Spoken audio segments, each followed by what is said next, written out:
From the misty Pacific coast to the rugged Cascade Mountains and beyond to the high desert in the east, you are listening to the Oregon First Hunting and Fishing Podcast. All right, thank you everyone for tuning in to the Oregon First Hunting and Fishing Podcast. We're so glad that you decided to make us a part of your day. Me and Gage are sitting here in our Salem studio talking with Billy Molls, known as the modern day mountain man. And Billy, where are you? What state are you sitting in right now? Wisconsin. Wisconsin, and that's where you grew up, right? Correct, yep. Yeah.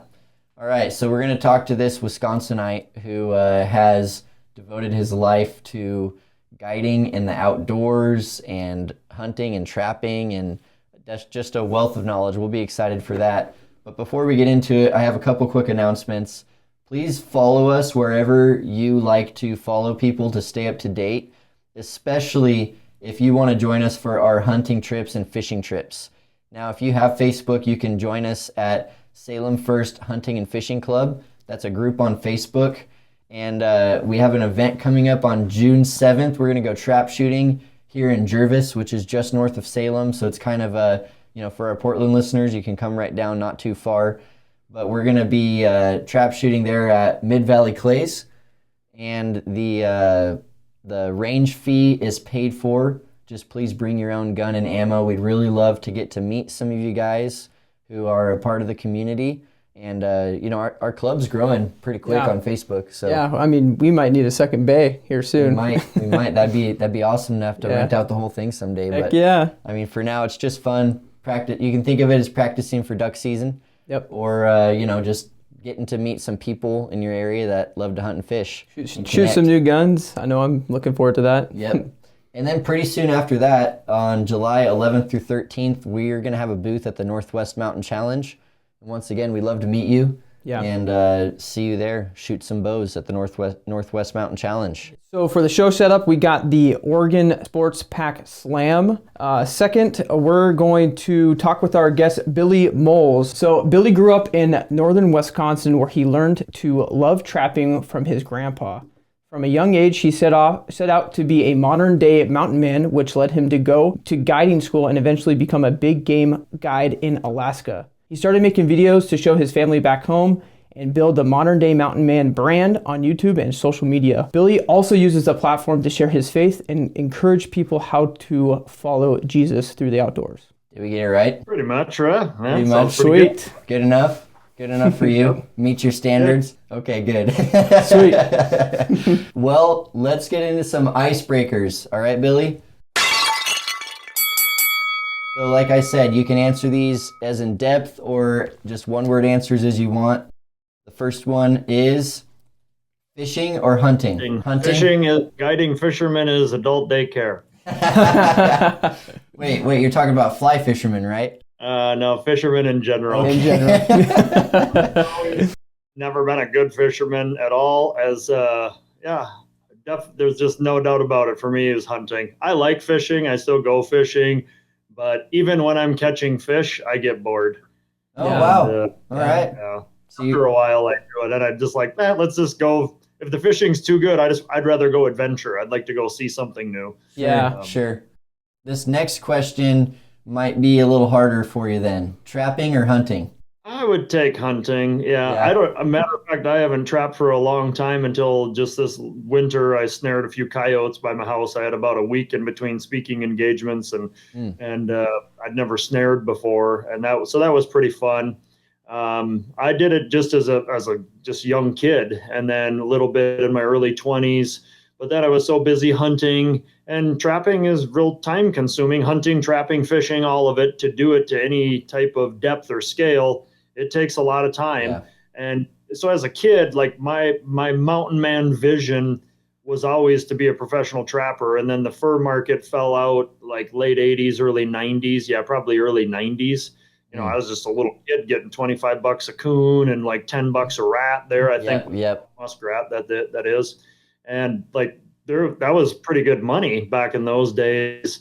And so I figured, man, if I could get coon hounds and do this, I could make a living at it. There was a local guy that caught enough muskrats to buy a new pickup truck in 2 weeks. 2 Just a weeks. small little- Wow. Wow. Yeah. Nice. So there was money in it at that time, but then when the fur market fell out and started hunting, and I kind of fell more in love with that, and then just the idea to become a hunting guide was spawned, and here you are now, Yeah. however many years later, trapping for fun. Yeah. Here's another one. Moose meat or bear meat? for me, moose meat. Yeah.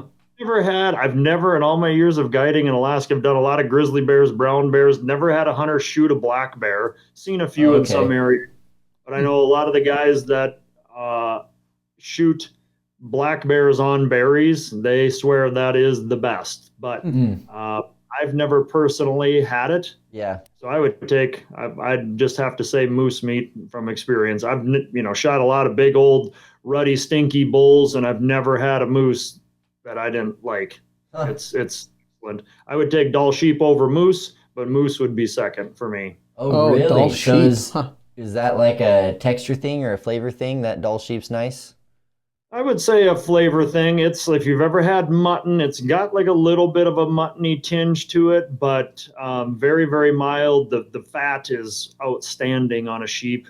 Yeah, it's most people that'll eat Dall sheep will agree. Yeah. Oh. Well, you can't go wrong with fat. If something's got fat on it, Yeah. especially if you can eat the fat, not like a deer, where the deer fat's just no good. But that's a lot of the reason why people love the bear is for the fat, So Exactly. if the sheep fat's good, then is moose fat any good? Yeah, I've never really been turned off by it, I can't say, but then, I've eaten it on the ribs. I don't know if you watched it, just our most recent video that we released on YouTube. It's called He's Never Lost, was a moose hunt. We eat those moose ribs and you eat the fat with it. So yeah, I guess I don't like purposely save it necessarily on a steak, but it's definitely good on ribs. Okay. Yeah, the one time I had a lot of elk fat, or not even a lot, but enough, was I made these elk ribs in like a pressure cooker type recipe. And man, those things the fat is what holds all that musty flavor, I couldn't get my family to eat them. So I was curious to know, but the moose, you said it didn't really affect it that much, huh?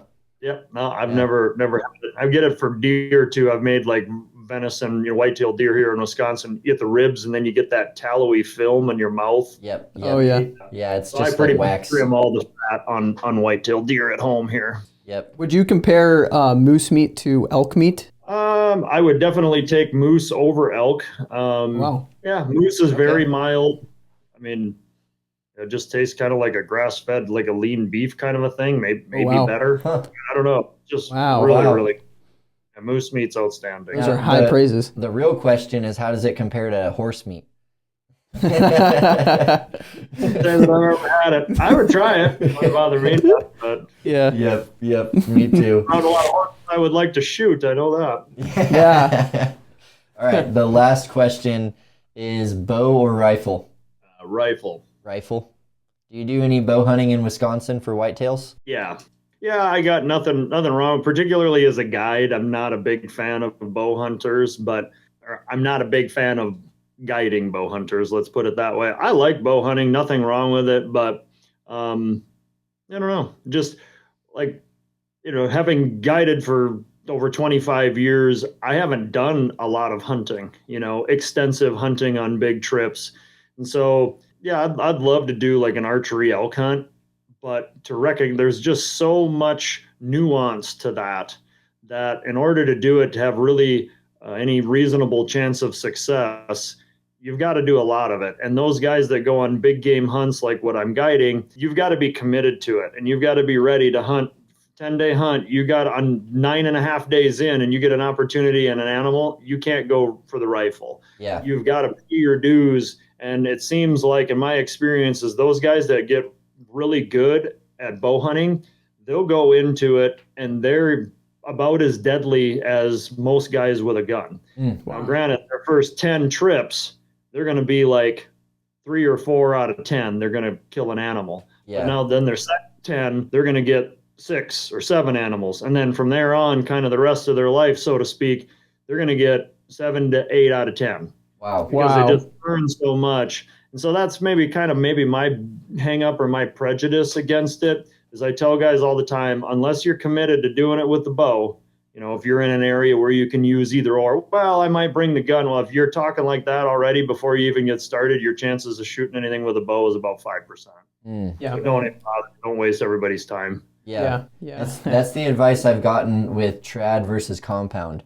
It's like if you're really going to do it, it's going to take years to get there, and you're going to have to be okay with not filling a few tags while you're learning.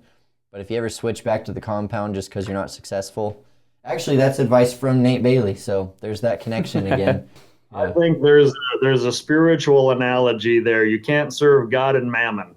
You can't serve God and then have the things you want. You can't you can't have the ultimate challenge without having the reduced risk of success. So if you want to shoot one with a bow, are you in or are you out? Yeah. Ultimately, if you're going to be a Christ follower, Satan owns the fence. You don't get to ride the fence. You don't get to play both ways. It doesn't work that way.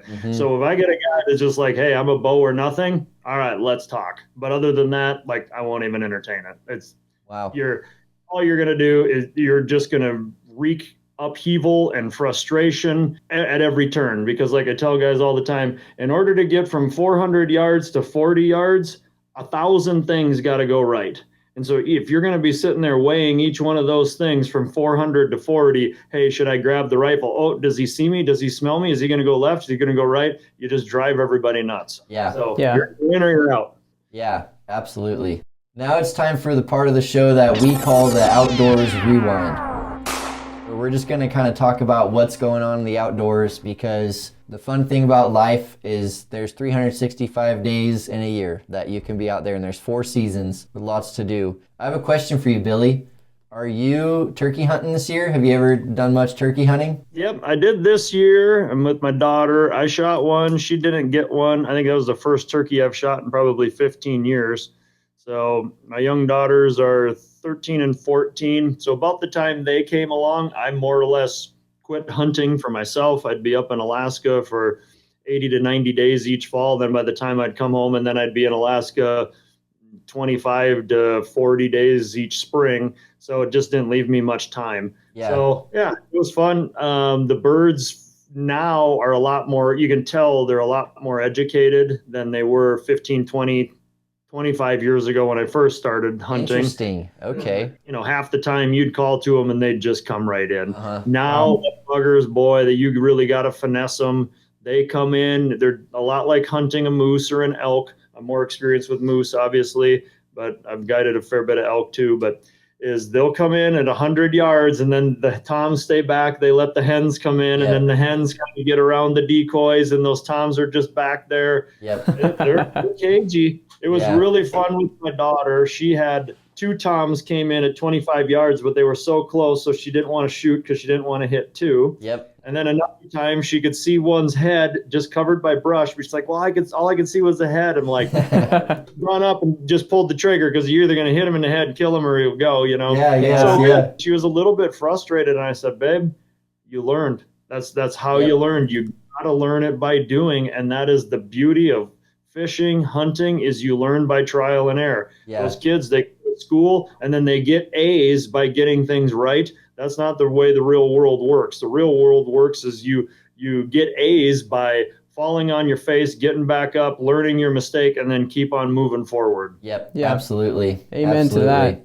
Man, it's so funny to hear your observation about the turkeys being more educated than they used to be, because I'm a young guy. Gage is a young guy too, and a new hunter. So for us, it is the way it is. The turkeys are smart. and the funny thing too is that so many people will talk about how dumb turkeys are. But that hasn't been my experience. I mean, they're smart. Definitely. So we went out this weekend with a guy from the club named Daniel, who's become pretty good friends, goes to church with us now. We were trying to get him on his first turkey. So we went down to this sneaky little spot that's pretty much the only public land around here that you can hunt a field. We were watching these 4 toms we got there. So we were beautiful. Set up and ready to hunt at like 5 a.m. when they first started gobbling, when they hit the ground.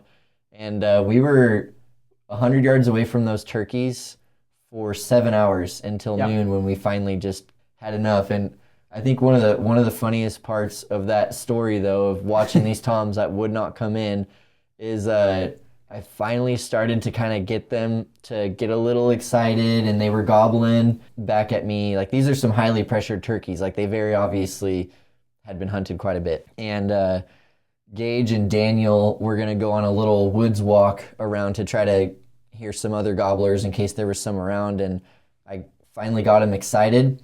And I don't know if it's because all the noise of the turkeys gobbling, but the homeowner of that piece of private that they were camped out on came out and threw buckets of grain just directly into the flock. Just like right into the flock of turkeys, just starts throwing buckets of grain.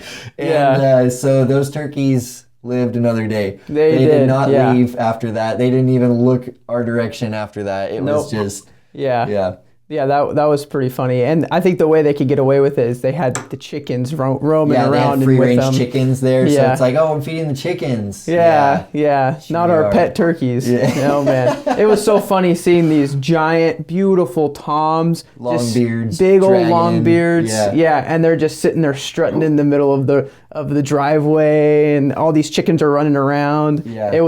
It was really cool to see, but it was so frustrating. It's like, man, come here, just 100 yards, turkey. Just 100 yards over here.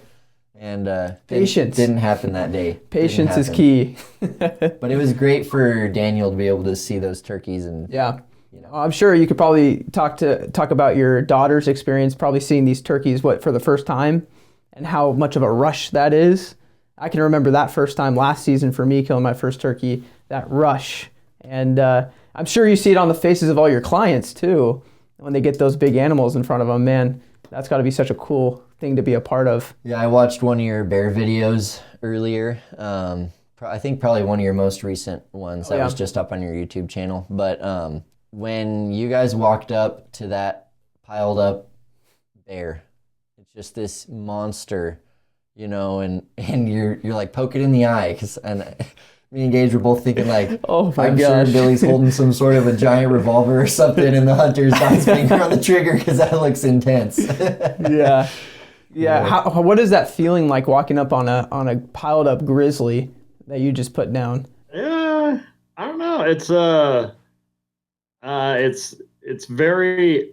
I don't know. Like, I don't ever get buck fever with bears, or like after the fact I will sometimes, but I'm usually pretty calm and cool, collected. I'll get buck fever like on a deer if I'm going to shoot a doe or something. And even on the turkeys, when they're rumbling and, gobbling and they're coming in, I'll get kind of excited. I'm glad I'm not alone there. Bears, I don't know, kind of supersedes that, generally speaking. You kind of go into autopilot, I think. Hopefully anyway, that you're just clear. You're clear-headed. You're very present.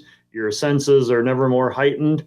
So yeah, I don't know. I don't know really how to describe it, other than that is just the rest of the world ceases to exist. You don't have any ego. They're just you. The whole world is just you and whatever is happening and the people that you're with. That's it. Yeah, that's cool. Cool. You kind of have to turn that switch in your brain on.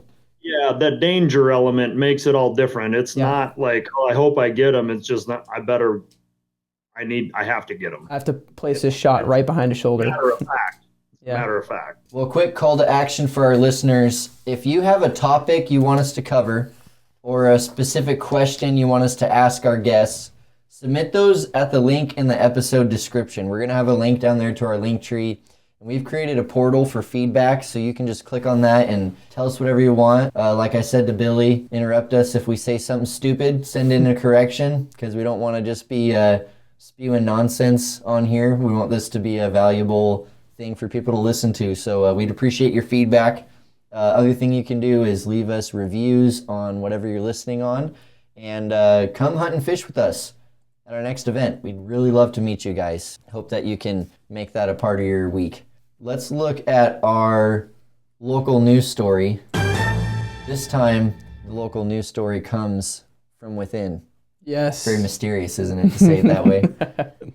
We are very excited to announce that we want to recognize a new class of hunters. Elite hunters. I'm sure you have heard of or thought of the Oregon Sports Pack Slam before. it's something that here in Oregon, you can buy a sports pack and it gives you a bunch of tags, fishing license, crabbing, upland bird, waterfowl. It's everything. If for someone who hunts everything in Oregon or fishes and hunts for everything in Oregon, it's actually a really good price break to get that sports pack. But the sports pack comes with 5 big game tags. Turkey, which is managed as a big game animal, even though it's a turkey. Mountain lion, black bear, deer, and elk. So there's 5 tags there, and what we're going to do with the Oregon Sports Pack Slam is we're going to have a plaque up in our studio. We want to put your name on the plaque. We're going to send you a t-shirt. We're going to send you a certificate. It's sort of a for fun thing to do, but also because it's kind of cool that someone would be able to go out and successfully fill all those tags in 1 year. That's the other caveat. It has to be all in the same year. And, you look around like all the different slams that there are in hunting. The turkey slam, there's the one challenge to get every species of duck in North America, like all those different things. And like, for example, with the turkey slam, there's organizations that sort of recognize a slam holder. If someone completes the slam, they can, make it official. And so that's just what we wanted to provide for the Oregon Sports Pack Slam, because it's something that's been talked about for a long time, as long as the sports pack's been around. And so we're happy to sort of fill that niche and be the organization that'll recognize it. So we're going to have an application. It's already live, an application available. You can go to the link in the episode description or the link in our Instagram bio, where you will put in just some basic information of who you are, how we can get a hold of you, as well as 2 witnesses. We want 2 witnesses and photographic evidence. That what we're going to do is we're going to do just a little investigation by talking to those 2 witnesses, anyone who will vouch for you, just to kind of be sure that this is legit. We're going to take it a little bit serious in that route, but everything else is it's just for fun. It'll be cool, and it got a lot of positive attention already, and so we're hoping that people will be interested in that. Yeah, so challenge your friends, get excited about it, share it. I think it's a really cool way of recognizing people who work hard and are successful. Yeah, and we can't forget that, it's cool enough to just be able to be out there and pursue all those animals, let alone, if you're successful, then that's where it's just even more amazing. That's like a standout year. Yeah. But you should be proud of yourself, be happy that you even put in the effort to hunt all those animals in the first place. We're very blessed to live where we live in Oregon and be able to hunt all those things. Anyway, that's the Oregon Sports Pack Slam coming your way. We're hoping to get some good feedback from that. Let's get into our conversation with Billy Molls.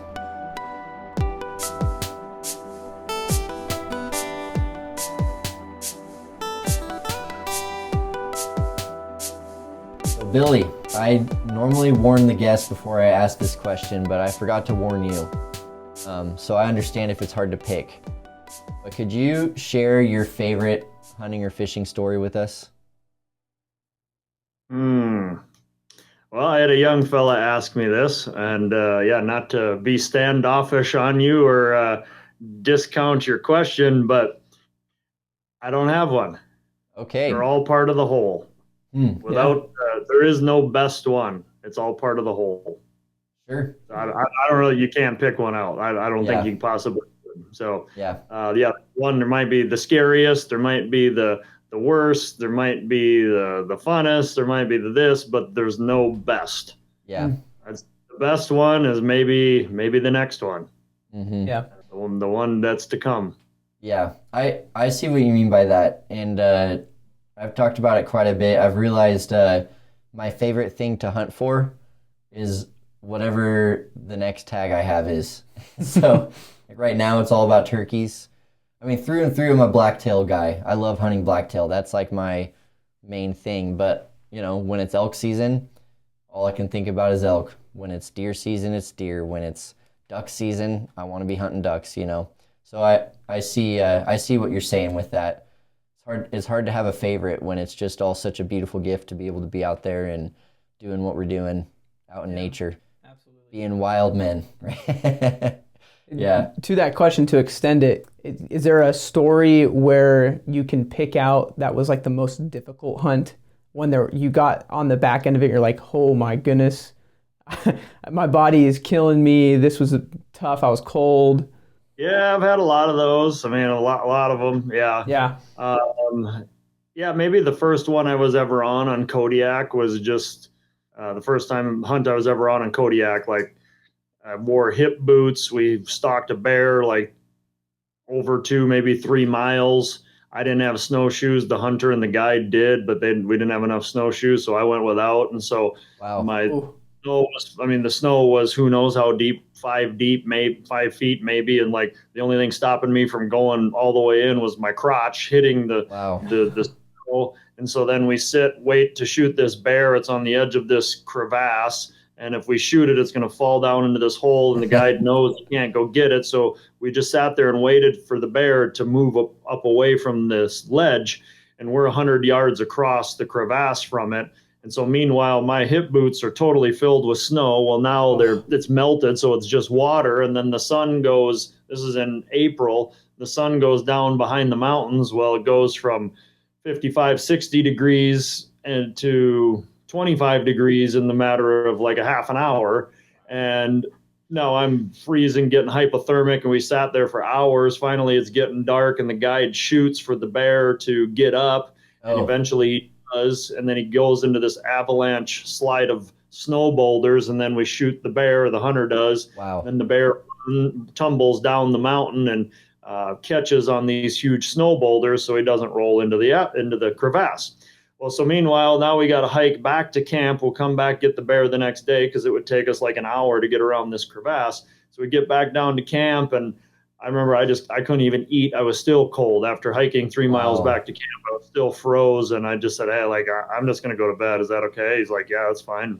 And so I just stripped down to nothing, and I just go right into my sleeping bag, and I just cinched the thing over my head, and I just prayed that I wouldn't die. And woke up, I don't know, however many hours later. I'm just drenched in sweat, and I'm just, in this cocoon. I didn't know really what was going on. All I knew was to get out because I couldn't breathe. And I poked my head out, and it's pitch black, and it was cold outside. And I just realized, man, I'm on Kodiak Island, and I survived. So more memorable moments, just because it was all so fresh and new, and not like, I don't know, just had a lot of them. And then also, been hunting my whole life, and hunts mean different things later on. I always say the most pivotal moments in a hunt, and often in life, when they happen, they seem inconsequential because you don't recognize the significance or the change of course that one little minute detail causes in your life until you're able to reflect back on it years later. Yeah, man. And so that story of Kodiak, your first time out there, have you stayed connected with that guide? Yeah, I did for a number of years. Kind of lost. I mean, that was darn near 30 years ago now. Yeah. Stayed connected with him for a long time, but just like a lot of people, some intersections are for long periods of time. Some are shorter than others. And worked with him for a couple of years after that. And then once I got a guide's license, I started going off different places. And then he retired from guiding, I think probably by the time he was 40. So, learned a lot from him. But I've met tons and tons of good people. Yeah. That's been one of the biggest blessings of what I've done. Guides, outfitters, pilots, clients. That's been pretty cool. That's really cool. What's like for a guide up there, how long do guys normally last before they retire? Because you mentioned 40. I mean, that's pretty young, but it just tears you up, doesn't it? It's more of what your body can handle for how long. Is that normally when people will retire? Yeah, there's very, very, very, very few people that make a career out of guiding. I would say the average span, at least for an Alaskan guide, probably 5 years. Oh, really? Wow. Yeah. I mean, you'll get a lot of residents, particularly that they'll maybe guide a hunt or two a year because they got a real job. Yeah. That's the hard thing about it, is figuring out, to be a professional guide, what do you do the rest of the year? So if you're single, yeah, you could go to New Zealand and Africa and, the lower 48 and Alaska and then do some fishing. I mean, you could do it year round, but you're not going to have a home, which is fine. I mean, I pretty much did it year round for 5-6 years, I guess, between fishing and I'd guide in Idaho when I'd get done in Alaska, and then I'd always come home in the winter time and farm and build houses and stuff. But very, very few people make a career out of guiding. Outfitting, that's a little different. You've got your own planes or your own operation. That's, if you want to make a career out of it, that's how to do it. But to physically guide in the field, not many people are able to do that for terrible long. Yeah, it's physically very demanding. And then what do you do the rest of the year? That's kind of the... Yeah. Wow. That sounds like an athlete. It's like an athlete's career is 4 or 5 years. Yeah. Wow. And I don't know that it's necessarily like they're physically break, but a lot of them do for sure. Is just that, if you get married, wife, kids, and you get a real job and they don't want you to be gone.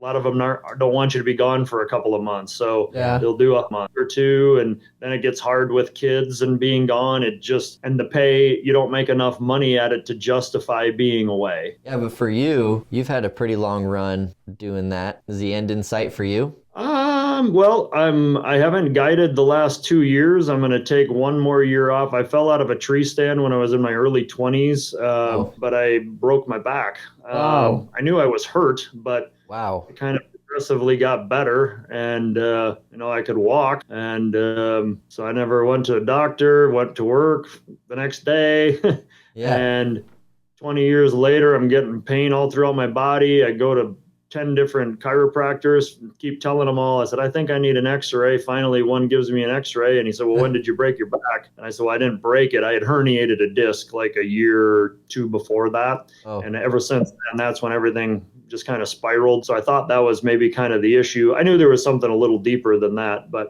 And he said, well, no, he said, you broke your back at some point. He said, you might have been a little kid. But he said, you've got 2 discs in your back. One's 40% what it should be. The other one is 60%. And basically, to protect that injury, you've got 2 vertebrae above that injury and 2 below it have fused together. And so you have a 6 disc area in the middle of your back where there's no flexion. And he said your spine above that injury and below it are hypermobile. They're moving too much to compensate. And he said you're developing really poor mechanics. And he said all your compression over the years, said if you take a pop can and you press it, and it'll hold a lot, but eventually it'll twist. And he said as soon as it twists, that's when the pop can flattens. And he said that's your spine right now.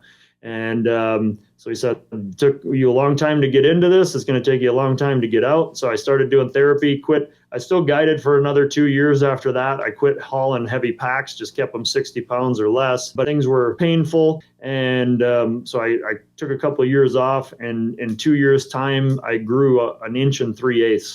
Man, that's insane. Wow. So you've been working and guiding and carrying extremely heavy packs all this time with the broken back. Yeah. Wow. That's crazy. Man, I can't even imagine that, especially out in the terrain up in Alaska. Yeah. Wow. So yeah, 3 years off was well earned. I mean, to be fair, like the pain wasn't there for like the first 10 years, right? Wow. There was no pain, but then obviously by the time you're feeling the pain, it's been going on for a long time. Yeah. And then I developed really, really bad muscle imbalance because like if you imagine you're carrying 150 pounds on your back, you're pushing you're tilting your pelvis to push your butt out to keep your center of gravity, and then you shrug your shoulders up and together. Well, that was my natural position. So if I'd I'd put 100 pounds on my back and I'd feel fine. But then I'd go to walk and I couldn't even walk. Wow. Because certain muscles were over tightened and over strengthened and others were weak and stretched. So trying to balance that out, it's taken a lot of time, but I'm getting better. And that's been it's been great. All things work for good to those who love God and are called according to his purpose. It's been great for me spending time with my daughters. I had a lot of time. I missed a third of their lives guiding. So there's sacrifices to everything. You don't hear that a lot. Everybody's like, oh, find people that you want to be like, and then do what they did to get there. Right. But that works. But what is their life like behind closed doors? Nobody ever asked that question. Yeah, they see them with the car, or they see them with the Super Bowl championship or whatever. Yeah, that's all great, but take a comprehensive look at their life, And I'm not saying that my life was in like crazy disarray or whatever, but there was sacrifice. There was an immense sacrifice to do what I did on behalf of me, behalf of my family.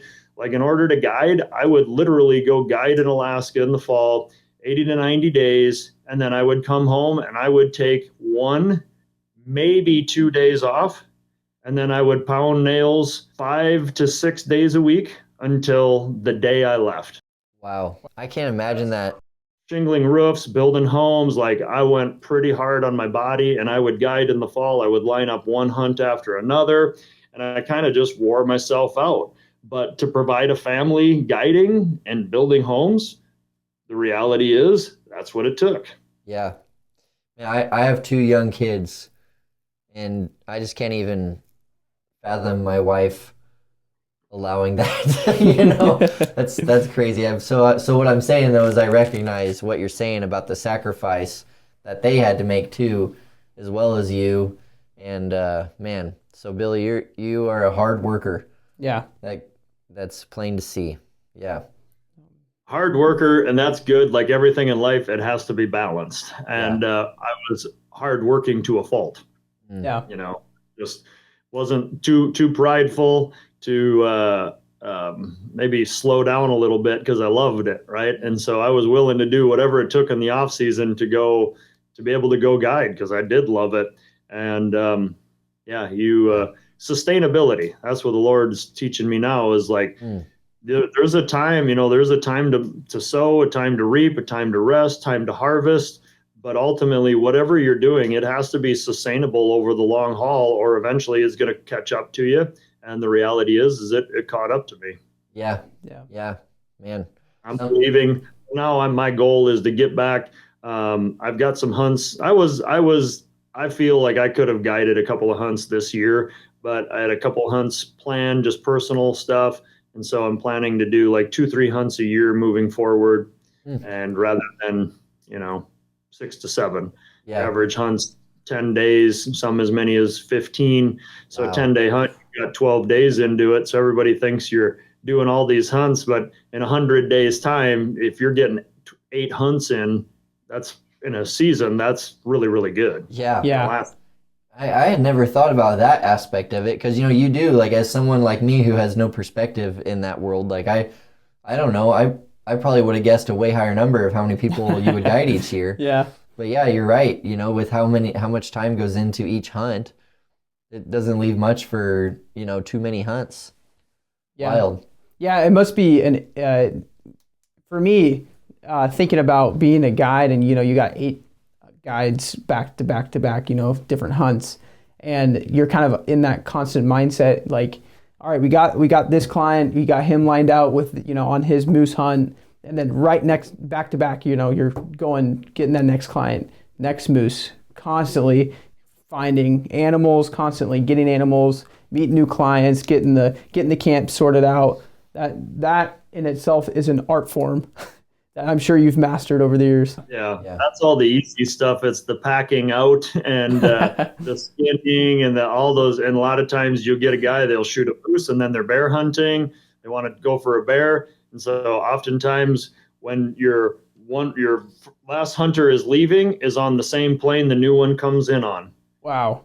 Yeah. No downtime at all. Yeah. Your downtime is if it's when it snows or it's foggy.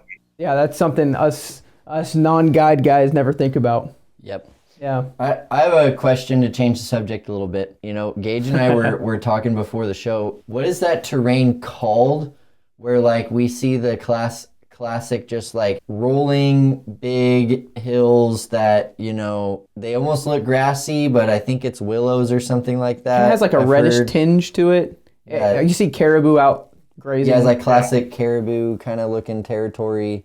What's that stuff called? Tundra. Tundra? 'Cause we don't have any of that here at all, obviously. No, you don't. Yeah. So, are you even able to like walk through that stuff, or is it way brushier than it looks? No, you can walk through it. Yeah, the stuff you're talking about, if it's just the open stuff that looks like a pasture, yeah, you can walk through it, but it's usually really wet, and you'll go about ankle deep in the water. And then there's these tussocks. They're like about a basketball to a softball sized tussock, and if you step on them, they fold over. They flop weird. over Interesting. usually. So you got to kind of step between them. So then you end up doing high knees through it, and it's a bear. It's a beast. It's like a swamp with basketballs and softballs all over the place. Man, that's crazy. And it can be like a water bed, and it's actually, you'll do this on it, and then but you also kind of step through it, and so your foot will go into the water, but then the whole thing, like, you can see it like a water bed. So you avoid. That would be muskeg, probably. I mean, you'd kind Okay. of consider that muskeg, but it's all kind of the same thing. It's just a general term for like boggy, not fun thing you want to walk through. So you learn really quick, like, what colors to look for. I always look for gray, because the gray is generally going to be drier terrain, and so it's going to be firm, rocky. Usually you're not seeing the rocks oftentimes, but it's just the lichen that grows on that. It's just not as lush and it's not as green as the stuff where there's a lot of water. So you try to look for terrain. You'd rather go 4 miles in good terrain than 2 miles in lousy, boggy tundra. Interesting. Wow. That sounds pretty wild. It doesn't look like that on videos on and pictures. videos, yeah. Like, 'cause Yeah. you see video, you're just thinking like, oh, okay, you could probably, but I'm glad I asked, because that's the kind of perspective I expected. Honestly, is that no, it's a lot worse than it looks. Yeah. The reality is, it's like anything in life, is like there's always nuances to it that you can't possibly know, nor could you ever even think to ask or ponder until you see it and you experience it for yourself. Yeah. Crazy, man. I mean, and on that, talking about Alaska and just the crazy territory, I think if you ask the average hunter who like watches hunting videos or whatever, and you're to try to like think of what is the like hardest hunt out there, I think a lot of people would say sheep up on the big mountains, cliffs, and everything. So my question for you is, how hard is sheep hunting really? As far as a challenge that someone could undertake in their lifetime, would you put it up there as like this is a big challenge? Oh, for sure. Yep. I mean, I've had some caribou hunts that were harder than some sheep hunts. Really? But generally speaking, sheep hunts you can make it as hard as you want to. It's about like anything in life. Average Joes shoot sheep all the time. Now, granted, most of those average Joes, they're going to take a year to 2 and dedicate some serious training and time to it. Shooting, I mean, for a lot of these guys, like they kind of put the X on the calendar and put a deposit. That's their motivator. And so, yes, very, very challenging. But like I say, average guys do it all the time, but it's going to take some above average dedication and effort to get yourself in a position to be able to do it with some reasonable degree or opportunity of success. Yeah. Yeah. Because you're above the timberline up there where you're sheep hunting, right? So you're not only like doing the hunting and everything that's hard about that, but it's like mountain climbing, right? Mountain climb hunting. Oh yeah. There's Chill. a lot of some areas are more steep than others. Some areas will have more brush and trees at the bottom, and sometimes the sheep will be in the timber, like where you see me hunting on my videos on the north side of the Brooks Range. It's very, very open. So our mountains aren't as steep as a lot, and there's plenty of places you don't want to go, and there's plenty of very rugged country, but I dare say our densities are pretty low. We have a tendency to put on a lot of miles. Wow. But before, let's say average, you're putting on 50 miles before you spot a legal ram. I would say that's kind of average. Yeah. And yeah, that's probably very average. So sheep, once you find them, generally speaking, they're not super hard to kill. It's the finding them. Where a bear, I would say, it all depends on what the terrain is like. Like a brown bear or something on the Kodiak or the Alaska Peninsula there, it's probably a little bit more 50-50 of killing them, where you find a legal ram, it's probably somewhere more 80% chance you'll kill it. Wow. So you can tell that you're talking to a couple of guys who've never really left Oregon, because I'm just blown away by some of that stuff. That's crazy. Yeah. Wow. Is there any particular hunt that's like you would compare to sheep? It's like, because I've always pictured like moose hunting would be really difficult. Yeah, well, and then, like a bear hunt, well, like up in those mountains, like up in the Brooks Range there, the bear hunting it all depends on the terrain, and that's where, apples aren't, it's like comparing apples to oranges. Like, it's nice when you're hunting in a scenario where you have the perfect glassing knob and the perfect setup. And a lot of times you'll choose places for that, like for moose hunting. You can kind of wait, or bear hunting. The animals are moving around enough. You can put yourself in a bottleneck or where 3 drainages come together, right? And you just camp there. If you're patient, the topography is going to lead animals to you. Doll sheep, oftentimes that's not the case. You kind of have to go to them. They are where they are. They're going to go back in some little pocket where they're off the beaten path. So you've got to go find them. So that's probably why they're more difficult. I've done a fair bit of mule deer guiding, but not any real extensive length of like trophy mule deer hunting. But I would say that might be kind of similar, as high country mule deer hunting would probably be fairly similar to sheep hunting. You're trying to find kind of ghosts. Yeah. Wow. Well, that kind of reminds me of high country blacktail. Oh yeah, in the Cascades. In the Cascades. Yeah, because you get bluffed out all the time, and you're looking for these deer on crazy stuff that a lot of people are surprised when they learn about where our deer live, especially in the Cascades. But even in the coastal mountain, we do have some very steep country depending on where you go.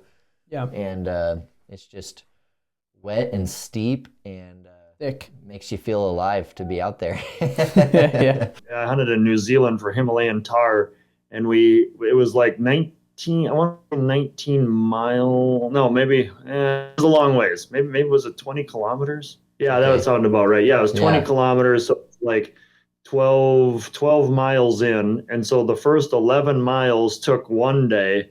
Wow. And then the last mile took the next day, because the last mile straight up. And so you're just like a jungle.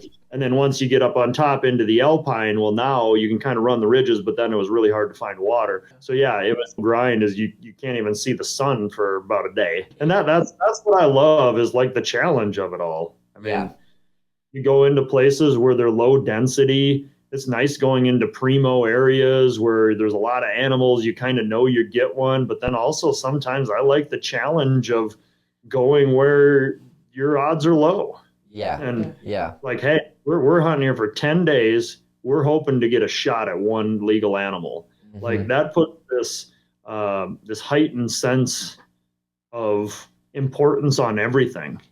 That's how you get good. Absolutely. And so I'm sure once you did get past that vertical section that took you a whole day to get through, you probably did everything you could to not have to go back down that until it was time to go. Sure. Yeah, we got a tahr pretty quick then. Once you got there was plenty of animals. So that was kind of like sheep hunting, that it's just all about getting there and finding them. And then from there, if you can get that far, you'll usually get it done. So you've done a lot of videos, and I thought I heard you mention, am I wrong, that you'll make videos for your clients when you take them hunting? Well, I just make the videos and they're on them. I don't make them a personal video. I'll give them copies of their hunt. But yep. So no, I mean, they're basically just, the idea is they're commercial videos, and still making them today. Yep. So I've got probably about 10 films still to produce from the past. So there for a while, like I was guiding enough and doing enough stuff, I couldn't keep up on the production of them. Because I started out, I produced like hunting DVDs, and then I started kind of becoming more interested in becoming a better storyteller. Well, then I'm like, man, I want to tell the story of every hunt. I don't want to, because I did it where I take, my first DVD was like 7 guiding seasons all in one DVD. Well, then I started filming more in depth, and then I would start doing a season, and then that would be a film. That's where Modern Day Mountain Man, the title came up. I did television for a couple of years, got burned out on that. Oh, and I said, I just want to make films. And I didn't like the sponsor aspect. There again, you can't serve God and mammon. I didn't want to try to produce a film and keep a sponsor happy. Yeah. So just produced films and had I mean, Modern Day Mountain Man didn't make $1 for 10 years. I would shingle roof to pay for these videos, and I don't know why my wife stuck with me on it, and she kind of believed in it, and I kind of believed in it. I liked to do it, and it was just kind of a easy byproduct. It took a lot of effort. But paying for the production and stuff, yeah, it was a shot in the dark, and with any business sense would have told me to quit long ago. But I just felt like I needed to do it. And I also recognized that I needed to focus on guiding and as much as I could and get as much footage and storyline topic as possible and worry about kind of cashing in, so to speak, but worry about producing films later. For now, just guide and film. And so, still working on a bunch. I still got stuff from 6-7 years ago that we haven't edited yet. Yeah, I mean, that's crazy, but I think I know where you're coming from. Editing video is time consuming, and it also requires a pretty good computer too. Otherwise, it just adds all that much more time to it, loading and downloading, and it'll make your head spin. So, but having 7 videos in the shoot, you're making some long form content. Like when I go to YouTube, it's like 2 hour and a half long videos, films of your hunts. You have your work cut out for you. Yeah. 7 videos. Did you teach yourself to film hunts? You just kind of started doing it, and over the years you've honed that craft, or do you sometimes have a dedicated camera guy with you? Like how do you go about doing that? Yep, I got a 4-part series on my YouTube channel on how I go about it. But for me, it's just second nature. Like I don't even think about it. Yeah, I don't basically never have a cameraman, or unless it's just somebody with me that has their own camera and they do a little bit of filming and I use some of their footage. But really up to this point, no cameraman. I just film it as I'm guiding. Wow. Did you ever do photography or just filming? Yeah, pretty much just filming. I mean, I take some pictures, but I just keep a real small camera, keep it really simple and basic. Because ultimately you can have all the camera equipment in the world. But if you can't tell a story, then you just got some good video. Yeah. So I think I just stick with what I've got that, not many other producers have, maybe none, is just the experience and my perspective. Nobody has my perspective. And so that's what I focus on, and do the best I can as far as getting video as I'm guiding, and just keep it real, raw, and authentic, and show people what Alaska's really like. Don't try to tell a story, tell the story. And that's the beautiful thing about hunting, is there's like an intent and a mission to it, and every time you're out there, it creates a story. But even before you go out, like you have the missional aspect, and then beyond that, for how you live your life and use your platform, you're living on mission in that regard too. So I think it just helps make your videos that much more intentional. And I don't know if you want to say inspiring or authentic. Yeah, you can tell that you're a guy out there for you have a reason. Thank you. Have mentioned before that you haven't really done much like hunting for yourself up there in Alaska. I mean that's just crazy to hear. What's going on there? Why you just is it because it's a job and you don't have the time for yourself? Yeah, pretty much. It's costly, the fly out part of it. That's a big cost factor. And if I'm hunting, I'm not guiding. And if I'm hunting, I'm spending money rather than making money. And again, raising a family. So this fall, I'm going up caribou hunting with my daughter. This will be the first year I've ever bought a tag. Wow. So be my 28th year of going to Alaska, and it'll be the first time I've ever bought a tag for myself. Man. So my daughter will have a caribou tag. I'll have a caribou tag. I'm not terribly worried if I shoot one, but I'd like to get her one. Yeah. It's better to give than receive. So I would just as soon guide somebody as I would hunt for myself.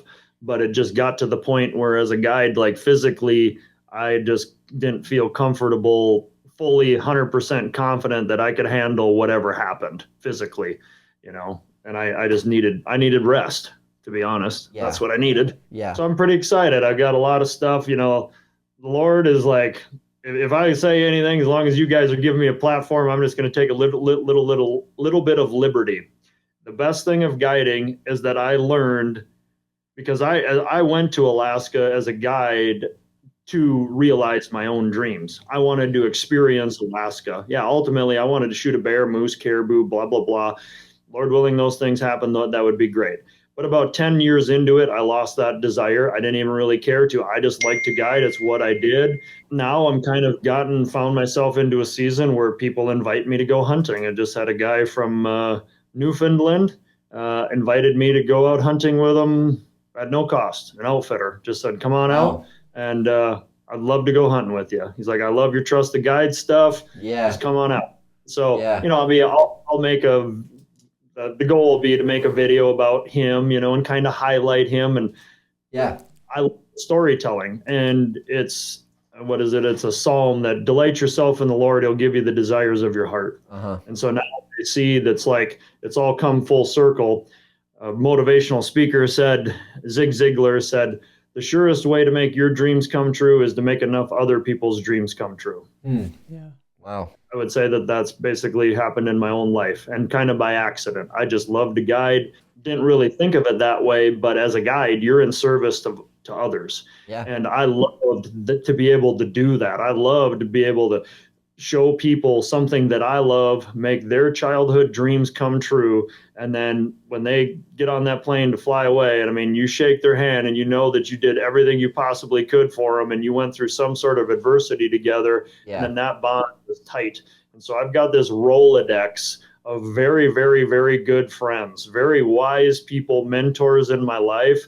That's the most valuable thing that I've gotten. For us guys, we grow so closer together when we face adversity. It's like we grow closer together through doing tough things, right? And for us, we've gone out hunting quite a lot the last couple of years, and I think that's been a role, one in our friendship, but just growing together with our relationship with God, being out there talking about it. I think that role of hunting is it's hard to tangibly put it into words. Tell me about Trust the Guide. Yep. So the day I was born again, I was 2011, August 17th. It was the day my youngest daughter was born. And that's when I surrendered my life to Jesus Christ. And I knew the gospel of Jesus Christ was real. There was no denying it, because as I was praying for my wife and my unborn child, my wife's going into labor and I'm 3,000 miles away, and I'm basically a deadbeat dad and wondering, what am I doing up here? And there I am praying to God for their safety. And I realized how there was no power in my prayer, that I didn't deserve anything from God. And Romans 2:4 says that it's through God's loving kindness that he leads us to repentance. And I was sitting up there and I realized every dream that I'd had has basically come true, and I'd had a life that I didn't deserve. And I just said, Lord, if anything bad has to happen today because of for my sin, Lord, I would rather you punish me and strike me dead right here and right now than to anything happen to my wife or my unborn child. Just whatever you need from me, Lord, you've got it. Yeah. And that's exactly what happened, is he did strike me dead. And that's exactly what it means to surrender your life to Jesus Christ, is you're no longer dead to yourself. You're no longer alive to yourself. You're dead to yourself, and you live your life for Jesus Christ. And again, I didn't know that at the time. I didn't say the sinner's prayer that they tell you to pray at church. Because that will never work. You can say a bazillion sinners' prayers and absolutely nothing will change, because man looks at the outward appearance. God knows the heart. God knew my heart God knew that I was fully expecting a lightning bolt or something to strike me dead, because I knew that I deserved God's punishment based upon how I lived my life. And then when I said amen and the tears are flowing in my eyes, and I look up on this mountain and there's 35 dull sheep, they're lambs and ewes, they're on the mountain all the time. And all this John 3:16 floods to mind, for God so loved the world that he gave his only begotten son, that whomsoever believes in him shall not perish but have everlasting life. And I realized that right there, by looking at those sheep and by the prayer that I just prayed, I realized that there's no greater way for God to prove his love for mankind, to send his son to be the sacrifice for sins, because there's no way that I could pay him for the sins that I'd committed. And so I knew I needed a savior, and I knew that the greatest way for him to prove that is to send his son, because every animal in nature would fight to the death to protect their offspring. That's how nature perpetuates. And as a father, I was willing to give my life for my child, and for God to give his only son for me. I can't walk away from that.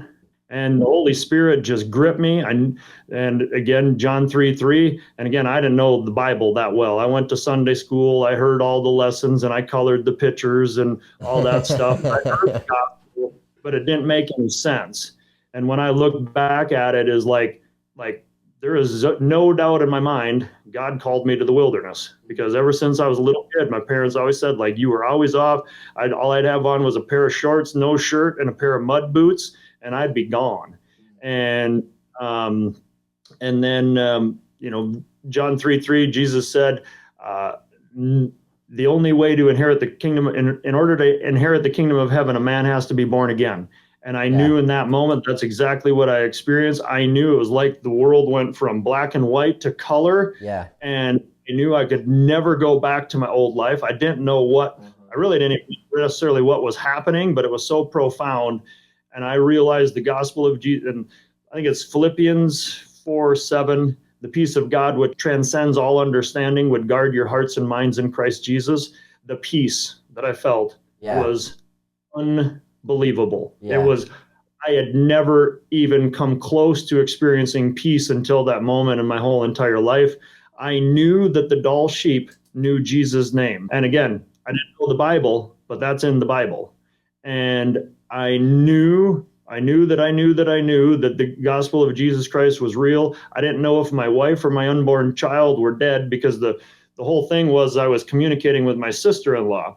About every 20 minutes, I call with a satellite telephone, and my wife's going into labor, and then like 2 hours goes by where she doesn't answer the phone. And so I'm out of, that's where my guilt and my shame and my conscience starts spinning. And so I like, why aren't they answering the phone? And so this fear just overwhelms me. And then as I'm in that perfect peace, perfect love casts out fear. And in perfect love, I was willing to I was begging God to take my life. Just beg, take my life, God. I don't deserve this life, but that little child and my wife, they do. And perfect love casts out fear. There was no fear. And just, I didn't know if my wife and my unborn child were dead, but it didn't matter, because I was in perfect peace, because I knew it was in God's hand. And I'm just looking around me and I'm like, unbelievable. And I just said, now what? And in his small voice, he said, share this. And so, to get back to your question of what is trust the guide, so then I wrestled with God for about 5 years, thinking I had a little healthy baby girl, and or my wife did, I should say. And so then I'm thinking, all right, so he's like, I knew I had a calling on my life. So I'm thinking, well, the conventional wisdom is, well, if you're called of God, a man of God, well, you've got to wear a white robe and you've got to go stand up in front of a church, right? Like, man, go to seminary, you got to be kidding me. I kept guiding. And then over time, it became kind of clear to me, and I felt this nudge to share my faith in hunting videos and my films. And then I started speaking at churches. I started getting invited to speak at different places, and I don't know, it just kind of started to fall into place. And then one day I just couldn't do it anymore. I couldn't not do it. And then I just shared my faith just kind of wide open on my hunting films. And I was worried about the I don't know, persecution is the right word, but kind of the judgment that I would receive from it, And yeah, that happened. It definitely happened. But also, like, when I was vulnerable with that, like, people, I wouldn't say came out of the woodworks, but it was way more positive than negative. But the negative was definitely there. And so then I just kind of fell into, I recognized that, like, this is my calling. And so the title Trust Guide just came to me during COVID. All my speaking gigs had canceled. I was starting to get doing more public speaking, corporate speaking, a lot of Christian outreach speaking. And so that was becoming my mainstay in the winter for income, because I knew that I needed to take a break from building. And so COVID comes, all my speaking gigs that winter cancel. We just finished building a house, have no potential income, and I just sprawl out. My body's hurting me. And I just said, Lord, I'll do whatever you ask. And just boom, right there, the Holy Spirit just said, I called you to share this. So I knew that I could share. Always go back to what you last knew God spoke in your life. And so I just grabbed my video camera and I just figured I'm going to share my testimony in front of my campfire out here. I can't share it in person, so I'll share it on the internet. Grab my video camera, and the title Trust the Guide was right there, and just started filming it. So now kind of Trust the Guide is more of I go hunting with other believers, and then I'll give them a platform to witness or share their testimony on the hunting films. Yeah, that's right in the wheelhouse of what we're doing here with Oregon First Hunting and Fishing. And, you know, we do have an official partnership with the Life Outdoors. You know, what you bring up is your life that you live and where you are now is just the perfect example of how we see God moving through the outdoors, through outdoorsmen, in that there are thousands and thousands of dead men walking, just going through life, seeking, you know, whatever success, whatever they've been trained to believe success looks like, you know, whether it's finances or, you know, talk about mammon, like how you had mentioned things and whatnot. Or even if it's just guys they're just desperate. They don't know, they don't feel like they have a purpose, but God is always reaching out and trying to reveal himself. He is revealing himself to us in different ways. And that's why, like, when I talk to outdoorsmen, and I love talking to outdoorsmen who don't know Jesus for multiple reasons, because it gives me the opportunity to talk with them about Jesus, but also, you know, it just continues to build on this point that is so very true, that you can't live your life in nature, you can't live your life in the outdoors, hunting, fishing, mountain climbing, I don't care what it is, without understanding that there is something bigger out there. And that something bigger, I know, is Yahweh. It's God. It's the God of the Bible. It's the one who sent his son to die for us, Jesus, on the cross, and made a way for us to have that relationship with him.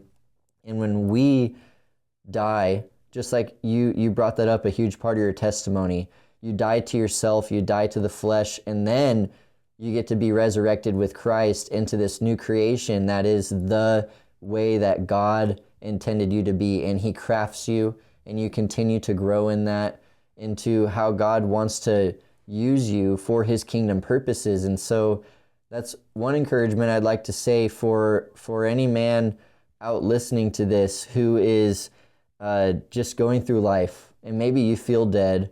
Maybe you're just a guy who's pursuing earthly things, but you're realizing, like, you're sensing there's something bigger, and really dig into that. When you surrender to Christ, he uses you to live out your purpose, and your purpose becomes his purpose. And I just think that that's so important, and it really encapsulates the vision of what we see lived out, and what I'm hearing that you have lived out and you are living out. Just a guy who was living life, kind of understood, kind of thought that it would be true, but then it wasn't until you truly, fully surrendered to Christ that it became real and it became life-changing. And now you're doing all these amazing things, and God's using you in such a big way that it never would have been possible for him to use you if you wouldn't have had that moment on the mountain. You know, for me, my moment was in a field when I was driving a tractor, and that's when I fully surrendered. I was born again, fully surrendered my life to the Lord and dedicated my life to his purposes. And what you said is so true. That doesn't mean that everyone becomes a pastor. They can't. There's not enough positions open, and we already have plenty of churches as it is, you know. But God uses each one of us in the context that he has us in, and for his kingdom. And it's such a beautiful picture of how we can live our lives in the appropriate way that we're meant to live, and that is on mission for God's purposes. And for me and for you, Billy, it sounds like, and I know for Gage, for some reason it starts in the outdoors. It starts with that's just where everything is wiped away and we are not distracted by all these other things, and it's just us, and we're ready to hear and listen to God. So yeah, hearing you say all that, Billy, it's really resonating with me and what I believe and how I see the world. Just a super powerful example of how, you know, we need to die. To die is gain, right? To die is gain. And that's what that means, is the only way to be born again, the only way to be resurrected with Christ is to die.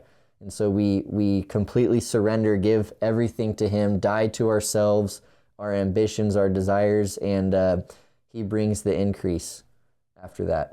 Yeah, the title "Trust the Guide" it's just like in these hunting trips. I get these CEO types. They're successful in the world. You throw enough money, power, leverage, influence at things, you can get anything you want in the world. You do that in the Alaskan wilderness, it'll get you killed. He needs to quit running the show, and he needs to allow me, the guy who's been there before, to call the shots. He needs to follow. That's when it works. It's exactly the same as following Christ. He's been there before. He knows what he's doing. He knows the best way. The best way is usually not the way we think it's going to be. It's almost never the way it's going to think it's going to be. Are we going to get out of his way and let him lead, or are we going to go off and do it on our own? Yeah. Yeah, and it's how do you tell a CEO of a multi-million-dollar company that he's broken and needs a savior? I've had that conversation with a lot of guys that I personally work with. I work in a corporate field. How do you portray that message without, and how do they take it? Because I've had a lot of guys take that really bad. They think I'm attacking them, that they change their, like I'm looking down on them. All three of us kind of know that's not what I'm doing. You got to pick up and bear your cross. I think that's one of the most manly things you do, is to submit to Christ. That is by far the most manly thing.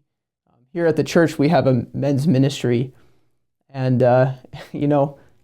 that's we want to be manly. We want to hike up these mountains. We want to go run 100 miles like David Goggins and all that stuff. But submitting to Christ at face value, that seems not very masculine. But like I said, it's the most masculine thing we can do. Your story is incredibly moving, Billy. So thank you for sharing. One thing that I've noticed is, like, if you're going to share a truth, there's, like, I don't know if you want to say like levels of truth, but it was something we were just, me and my wife and my kids, we were talking about, is you can only go, there's a nuance to it. And that's what I recognize, is that through my films, through my hunting, through my experiences, I've kind of experienced the world's, been to the World Series of hunting for 25 plus years, is that helps me build a rapport with people. I can speak their language. And so the nuance of it, and this is where I kind of think the modern church model in a lot of ways is very broken, because I think the church is to be like, for me, being out there with these hunters or in our homes and in, like these groups, or being with somebody for extended periods of time, because some people, they need, like, God can do whatever God's going to do, right? Don't get me wrong. But like, there's a nuance to it, where the real true church, as I see it, it's one-on-one discipleship. We're called to go make disciples. Yes, share the gospel. But to do that with a lot of people, it takes a lot of finesse and a lot of, skill. But I guess my point is, the way that I've found it is it's steady. For a lot of people, it might take 20, 30, 40 years of somebody shining a light in their life For some people, you might be able to do it in a weekend. You might be able to do it in an afternoon. And so that's not up to us, right? And so we just got to rely on God's grace. I was just reading in Samuel today when the prophet gave David 3 choices of what his punishment would be. And he said, don't put me in the hands of man, put me in the hands of God. I'll fall on his grace any day. So all we can do is do the best we can, the best that we know. But I generally find is you want to stay about 1 to 2 notches above their understanding of truth. And as soon as you go 10 notches above the truth, that's when you kind of tend to offend them. And you just got to read people. But just like hunting, you've got to just start. You've got to start where you're at. The art of hunting is the balance of patience and aggression. The art of being a Christ follower is the balance of giving grace and standing on truth. And the only way to figure that out is to waffle back and forth on either side of the line until hopefully over time you start to ride it a little closer. So I guess to answer your question is everybody's got their own way and everybody's got to do it. And ultimately it all comes down to this. It all boils down to this on Judgment Day. It doesn't matter what your Sunday school teacher taught you. It doesn't matter what your husband or your wife or your mom or your dad or your pastor told you.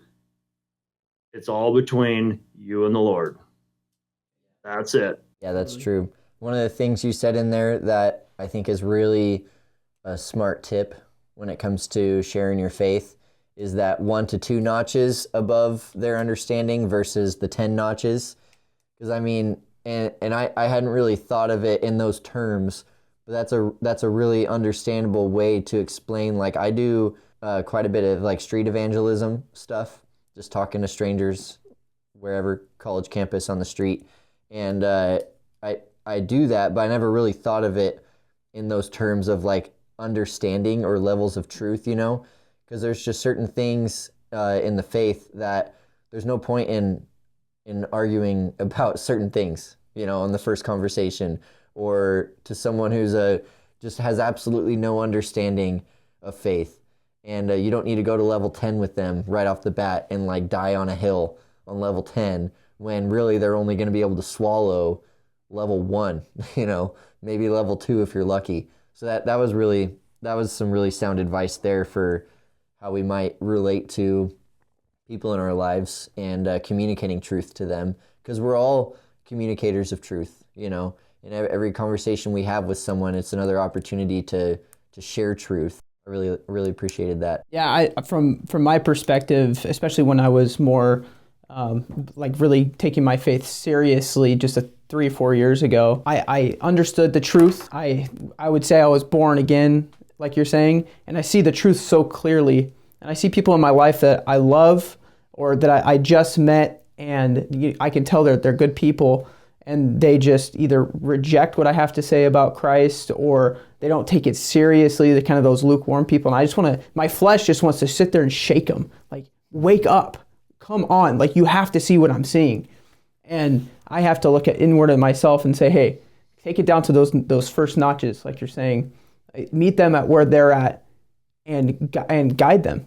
Trust the guide. It's not me though, of course. I'm not saying it's me, trusting in the Holy Spirit in that process, but I have to stop white knuckling these things. And you take that to hunting. You white knuckle a hunt. You're like, I'm going to keep pushing. I'm going to keep doing these things. I'm not going to be patient, like what we just learned with turkey hunting. We got to be patient. Got to be patient. Yeah. Got to sit there. So that's a really good framework that you put it into, Billy. I really enjoyed that. Yeah.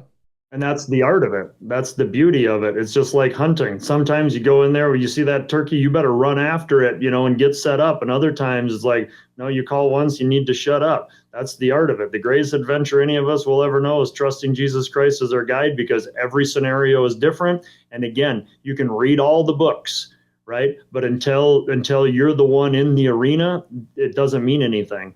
And so each and every one of our experiences just hones us a little bit smoother to help prepare us to do whatever that next task is, to walk through that next wilderness. And it is no science. It isn't black and white. And that's the whole art of being a Christ follower. Apart from him, we can do nothing. Without faith, it is impossible to please God. Yeah. Following Jesus Christ is anything but life on cruise control. It is an adventure. It's designed to be hard. Like I was just telling my producer Jeremiah, we read a devotional every morning and we chat, and it just like, being a Christian is all about eating shit. He's like, I think that's going to be like my tagline, because it is like, being a Christian is all about denying yourself, picking up your cross. I mean, look at what Jesus, look at his life.